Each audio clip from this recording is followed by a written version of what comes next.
진짜 살을 빼고 싶다는 마음은 진짜 굴뚝 같은데, 진짜 주변에서 누가 셀럽들이나 연예인처럼 샐러드 도시락 싸들고 다니지? 아니면 새벽 공복 유산소로 만보 채우자 같은 말만 꺼내도 진짜 어깨부터 움츠러들지 않나요?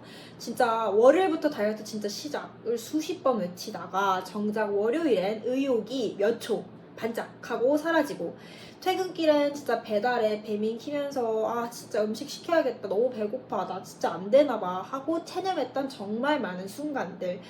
회식, 야근, 시험, 육아, 명절 등등의 이유는 늘 항상 있고, 그 사이 체중계 숫자는 진짜 요요처럼 오르락 내리락 거리고, 큰 변화를 꼭 해야 한다는 건 알지만 생활을 통째로 갈아엎어야 한다는 압박감이 너무 무거워서 그건 내 다이어트 스타일이 아니야 라고 원래 일상대로 돌아가는 우리.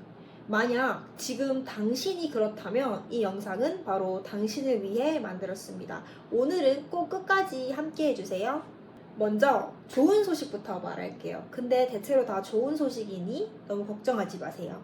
만약 내가 게으르고 나는 살을 빼려고 큰 노력을 쏟고 싶지 않다면 오히려 조금 게으른 방식이 체중 감량에 더 잘 맞을 수 있어요. 게으른 나, 의지가 약한 나를 자책하지 않아도 됩니다. 이유는 정말 간단합니다. 내 몸. 3. 자기 자신에 관한 모든 것을 통째로 바꾸려고 하는 사람들은 그 순간 바로 깨닫죠. 그건 지속 불가능하다는 걸요. 저는 제 10년 다이어트 경험을 통해서 깨달았는데요. 엄청난 힘을 쏟아 살을 빼고 내 목표 체중에 도달하게 되면 이제 이 루틴을 계속 할 필요는 없겠지 하고 바로 놓아버리게 되고, 그러면 내 몸은 그대로 와르르 무너지게 됩니다. 결국 그 패턴을 잃어버리니 살은 다시 붓고 어쩌면 다이어트 전보다 더 찌기도 하죠. 반대로 더 느리고 게으름 접근으로 택한다면 그야말로 체중을 빼기에, 몸무게를 빼기에 가장 좋은 길이 될 수 있어요. 시작하면 곧 눈에 띄는 진전이 생길 거고, 이렇게까지 힘들 필요가 없네, 답할 것도 없네, 인터넷 상에서 떠도는 방식 그대로 할 필요도 없네, 다이어트가 이렇게 단순할 수 있고 나에게 맞게 커스터마이즈 할 수 있네 라는 걸 몸소 느끼게 됩니다. 만약 매번 내가 월요일부터 다이어트 다시 시작을 외치면서 빡센 다이어트 루틴을 매번 재시도하는 타입이라면 그렇게 해서는 절대 목표에 도달하지 못할 거예요. 제 10년 다이어트 경험치가 말해주었습니다. 그러면서 나는 이런 거에 진짜 소질이 없어, 살 못 빼, 전에도 안 됐는데 지금이라고 될 리가 있어? 와 같은 믿음을 평생 안고 살게 됩니다. 그래서 오늘 제가 꼭 전하고 싶은 말은 다이어트 복잡할 필요가 없다는 거예요. 저의 개인적인 10년 다이어트 경험이 곧 여러분의 경험이 된다고 장담하진 않는데요. 그래도 제 얘기를 잠깐 하자면, 제가 살을 뺐을 때 주위에서 정말 모두 말했어요. 분명 별거 다 했겠지. 식단도 완전히 갈아엎었을 거야. 집에서 운동했다면 몇 시간씩 했을 거고, 뭐 PT 받았으면 매일 받았겠지. 탄수화물 진짜 완전히 끊었겠지. 근데 솔직히 말해서 완벽한 사실은 아닙니다. 물론 단기간에 많은 살을 뺐었고 후폭풍이 심하게 왔었죠. 하지만 저는 몇 가지 핵심 변화는 했지만 저 스스로를 게으르다고 하지는 않더라도 아주 편안하고 느긋한 다이어트 방법이 오랫동안 유지하기에 가장 쉬웠습니다. 이 영상에서 꼭 기억해 가야 할 가지는 이거 하나면 충분합니다. 지속 가능한 것이 유지 가능한 것이다. 내가 매일 할 수 없다면 진짜 1년 뒤, 2년 뒤에도 내가 하고 있으리라고 기대하면 안 된다. 이제 과학적인 설명을 조금만 해볼게요. 살을 빼는 방법에는 세 가지가 크게 있어요. 세 가지 방법 모두 칼로리 적자가 필요합니다. 칼로리 적자는 쉬운 말로 몸에 들어온 에너지보다 나간 에너지가 더 많아야 합니다. 먹는 것보다 더 많이 움직이면 살이 빠지는 거죠. 최근 칼로리 적자라는 말이 온라인에서 정말 많이 유행어가 됐죠. 그래서 많은 사람들이 나는 많이 먹었잖아, 많이 먹었으니 먹은 것보다 더 많이 운동하면 되잖아 라고 생각을 많이 합니다. 흔히 많이 하세요. 물론 저도 과거에는 사실 그런 생각을 하긴 했습니다. 제가 식품 영양학 학위가 있는데 체중을 감량하는 것은 절대 그렇지가 않습니다. 많이 먹고 운동을 더 하면 살이 당장은 빠질 수 있어요. 하지만 그것도 하루, 이틀이지 절대 지속할 수 없습니다. 그러니 개념을 정확하게 이해해 봅시다. 첫 번째 방법은 덜 먹기입니다. 대부분 사람들이 칼로리 적자라고 하면 덜 먹는 것을 많이 떠올리죠. 그리고 두 번째는 더 많이 운동하기입니다. 먹는 것보다 운동을 더 해서 칼로리를 더 태우면 그 역시 칼로리 적자죠. 운동도 덜 먹는 것만큼 분명한 적자 방법입니다. 세 번째 방법은 둘을 결합하는 거예요. 덜 먹거나 더 움직이거나 둘 다 조금씩 하는 것. 제가 보기에 마지막 방법이 가장 좋아요. 게으름 방식이란 두 요소를 크게 줄이거나 많이 늘리지 않아도 소량씩 합쳐서 내 편으로 만드는 겁니다. 이제 이 세 가지 방법에 대해서 실제로 우리가 삶에서 해낼 수 있게 도와줄 팁에 대해서 이야기해 볼게요. 삶과 체중 변화를 가장 크게 만드는 방법은 세 가지였고 전반적으로 도움이 되는 습관들을 이야기해 보려고 합니다. 전부 다 하려고 애쓰지 말고 핵심 셋만큼은 꼭 메모해 두세요. 첫 번째는 아침을 수분과 단백질로 시작하는 겁니다. 한국에서는 보통 아침을 특히 직장인분들 아이스 아메리카노 한 잔으로 넘기는 경우가 정말 흔하죠. 하지만 밤새 5시간에서 8시간 아무것도 마시지 않은 몸은 가벼운 탈수 상태입니다. 눈 뜨자마자 우리 몸은 물 한 잔을 마시면 몸이 깨고 그 다음에 우리 몸은 달콤함 대신 단백질 위주의 짭짤한 아침을 원합니다. 편의점에서도 충분히 해결이 되죠. 예를 들어서 그릭 요거트에 간단한 견과류를 살짝 얹거나 삶은 달걀, 방울토마토, 두부부침, 닭가슴살 소세지, 단백질 쉐이크 같은 선택이면 괜찮습니다.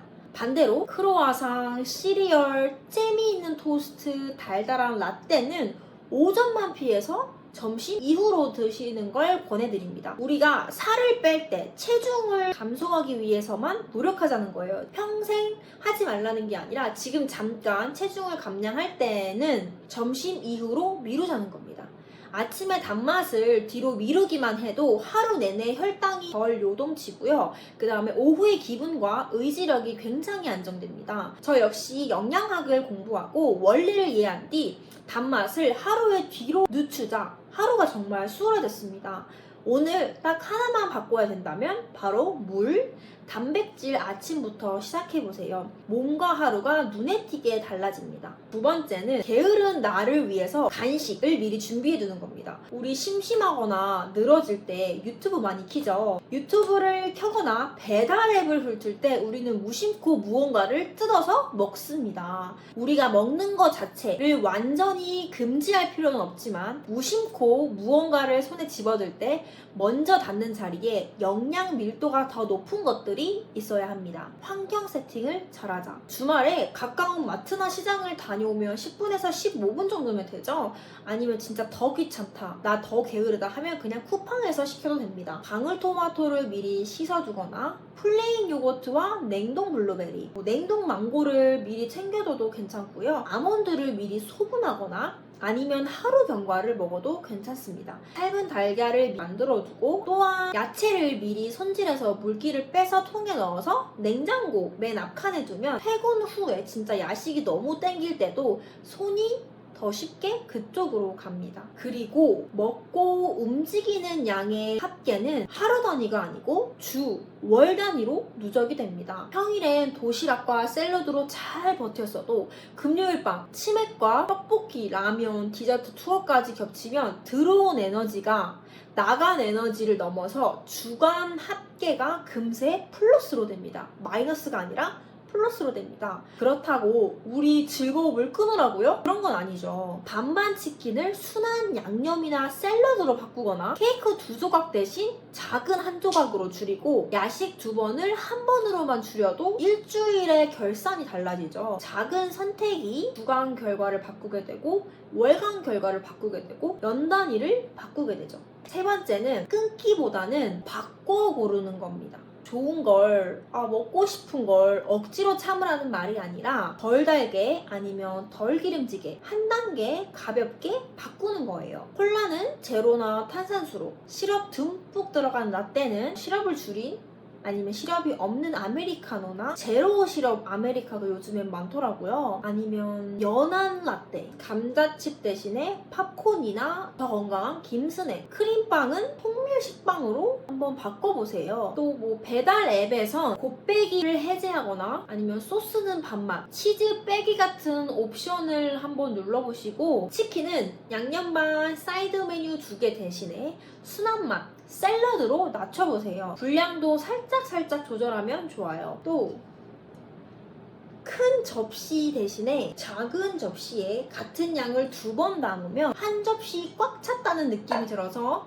자연스럽게 2번째 접시를 좀 덜 찾게 됩니다. 떡볶이가 너무 당기는 날에는 닭꼬치처럼 속이 좀 더 편한, 더 자극적이지 않는 음식으로 바꾸는 것도 방법입니다. 완전히 끊어버리는 게 아니라 오늘 정말 먹고 싶었던 메뉴를 100점이라고 하면 좀 더 건강한, 좀 더 덜 자극적인 70점짜리 메뉴를 고른다고 생각하면 마음이 훨씬 편하고 내가 덜 죄책감이 덜하고, 이렇게 바꿔 고르게 되면 한 주의 결산이 또 달라지고 한 달의 결산이 달라지고 바뀌게 됩니다. 이제 2번째 핵심인 더 많이 움직이기로 넘어갑니다. 우리의 하루는 너무 바쁘죠. 출근길도 바쁘고 퇴근하면 밀린 집안일 등 더 바쁩니다. 그래서 운동하는 건 시간 나면 몰아서 하는 걸로 정말 밀리기 쉽습니다.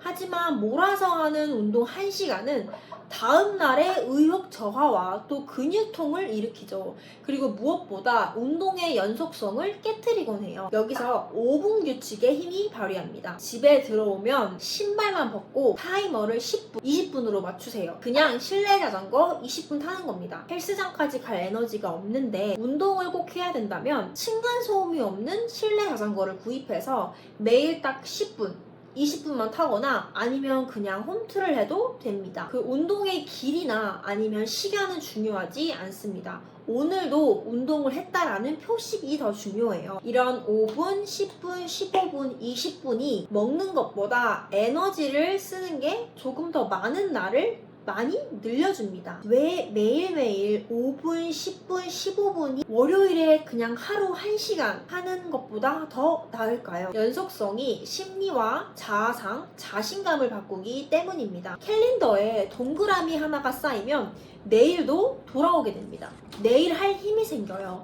반대로 월요일에 1시간 운동을 힘들게 몰아치면 화요일에 1시간 운동하는 게 부담스러울 수 있어요. 그래서 아예 그 일주일을 포기하게 되죠. 그냥 유튜브에 내가 좋아하는 영상 틀어놓고 그냥 실내 자전거 20분 집에서 타도 괜찮고, 엘리베이터 대신 계단을 올라가도 괜찮고, 지하철은 한 정거장 먼저 내려 걷는 식으로 일상에서 5분, 10분, 15분, 20분의 작은 움직임들을 끼워 넣으면 부담이 줄어들게 됩니다. 점심시간에 나가서 밥을 먹을 때는 그냥 한 블록만 더 걸어도 하루 걸음의 수가 꾸준히 올라갑니다. 걷기는 사람들에게 정말 많이 과소평가되어 있는데요. 걷기는 언제 어디서든 가능하고 삶과 크게 충돌하지 않습니다. 그래서 걷기가 음식이 들어온 것보다 에너지를 조금 더 쓰는 날을 많이 늘리는데 큰 도구가 될 수 있습니다. 마지막으로, 그리고 이 영상에서 여러분들께 전달하고 싶은 가장 중요한 것은 바로 수면입니다. 저 포함 진짜 많은 사람들이 깨닫지 못하는 게 하나 있습니다. 바로 수면이 특히 우리에게, 게으른 우리에게 체중 감량을 위한 가장 강력한 무기 중 하나라는 사실이에요. 저도 과거에는 깨닫지 못했습니다. 왜냐하면 잠을 많이 자는 게 게으르다고 생각했어요. 네, 제가 어릴 때 저희 부모님도 제가 그냥 하는 거 없이 하루 잠을 많이 자면 잠이 많다, 넌 너무 게으르다라고 하셨고요. 그래서 저는 제가 잠이 많으면 제가 진짜 게으르다고 생각했어요. 하지만 진짜 수면은 우리에게 가장 완벽한 무기죠. 특히 게으른 우리에게 체중 감량의 가장 효과적인 방법 중 하나이기도 하고요. 식단 열심히 하고 운동 열심히 해도 충분히 잠을 자지 않으면 극단적으로 말해서 살 못 뺍니다. 그렇다면 왜 수면이 살을 빼는 데 도움이 될까요? 왜냐하면 충분히 잠을 자면 배고픔과 포만감 신호가 균형을 되찾고 밤마다 냉장고 문을 여는 일이 줄어듭니다. 왜 우리 밤에 잠 안 와서 냉장고 문 열었다가 닫았다가 반복했던 적 있죠? 바로 호르몬 때문이에요. 그렐린과 렙틴 같은 이 호르몬들이 배고픔과 포만감을 조절합니다. 그리고 우리가 언제 먹어야 하는지와 언제 먹는 것을 멈출지 느끼게 해줍니다. 만약 이 호르몬들이 흐트러지면 우리는 끊임없이 무의식적으로 먹는 삶을 살게 되는데 제가 그랬었습니다. 호르몬 불균형 경험하신 분들은 아실 텐데요. 진짜 무서워요. 우리가 자는 동안에도 우리 몸은 호르몬을 재조절하고 또한 지방을 연료로 쓰면서 장기의 일을 계속해요. 무엇보다 수면을 잘 자야 다음날 활기찬 활동을 할 수 있는 에너지가 생기고 우리 몸이 실제로 필요한 호르몬들을 잘 조절합니다. 또한 혈당을 다루는 몸의 능력도 좋아지고 스트레스 호르몬인 코르티솔도 안정됩니다. 우리가 눈으로 직접 볼 순 없지만 눈에 보이진 않지만 잠은 우리 몸을 조용히 마이너스로 기울이는 든든한 백업입니다. 말이 너무 길었는데요. 요지는 간단합니다. 다이어트? 복잡할 필요가 없다는 겁니다. 첫 달에는 습관 하나만 딱 정하세요. 아침에 나는 물 단백질을 먹겠어. 아니면 5분 규칙, 10분 규칙, 20분 실내 자전거를 탈 거야. 아니 하루에 3번 물병 비울 거야 등 무엇이든 좋습니다. 두 번째 달에는 2가지, 세 번째 달에는 3가지를 실천하면서 천천히 늘려보세요. 학생이라면 야자 끝나고 집에 가서 5분 자전거 타기, 직장인이라면 점심시간에 10분 산책하고 퇴근 후에 20분 자전거 타기, 육아 중이라면 아기들이 낮잠 잘 때 20분 실내 자전거 타기, 아니면 하루 동안 스탠리 2리터 꽉 다 채워서 마시기. 작은 것부터 시작하면 됩니다. 오늘 실패했어도 괜찮습니다, 여러분. 그날 밤 배달앱을 눌렀다면 다음날 물 한 잔부터 시작하면 돼요. 중요한 건 한 번에 얼마나 많은 것들을 하느냐가 아니라 얼마나 자주 내가 실패해서 다시 돌아오냐는 겁니다. 다이어트를 몇 달을 했는데도 체중계 숫자가 정말 꿈쩍도 안 한다면 2가지만 점검해보세요. 매일매일 너무 격한 운동으로 내가 배가 더 고파져서 무심코 먹는 양을 더 많이 먹었는지, 아니면 내가 다이어트에 적응할 시간이 더 필요한 건지. 전자라면 운동 끝나고 밤에 군것질을 3번, 4번 했다면 1번으로 줄이거나 저녁을 좀 든든한 단백 아니면 잎채소 중심으로 바꿔서 하루 먹은 합계량을 살짝 마이너스로 한번 줄여보세요. 그리고 후자라면 체중계 대신에 옷핏과 거울, 그 다음에 눈바디, 낮 동안에 내 기분을 좀 더 이렇게 살펴보면서 조금 더 가보는 겁니다. 정말 내 몸에 아무 변화도 없다면 습관 딱 하나만 더 얹어보세요. 직장을 다니거나 육아를 하거나 공부를 하면서 아니면 어떤 무언가를 하면서 다이어트를 병행한다는 건 바쁘고 복잡한 일입니다. 솔직히 쉽지 않죠. 그래서 우리는 더더 단순한 방법이 필요한 겁니다. 아침에 물 한 잔, 편의점에서 단백질 선택, 실내 자전거 20분 타기, 잠을 30분 더 일찍 정하기 등 이것만으로도 정말 간단한 것만으로도 우리의 삶은 조금씩 달라집니다. 작게 시작해도 되고 수없이 무너져도 다시 하면 됩니다, 여러분. 오늘은 아주 작은 한 가지부터 한번 시작해보세요. 오늘 팁들의 공통점은 완벽이 아니라 점점 더 나아지는 선택이에요. 여기까지 제 이야기가 많은 도움이 되었기를 바랍니다. 이번 영상이 많은 도움이 되셨다면 좋아요 꼭 눌러주시고 다음에도 더 도움이 되는 다이어트 정보를 원하시면 구독 버튼 꼭 눌러주시고요. 저는 다음에 더 좋은 영상으로 찾아뵐게요. 감사합니다.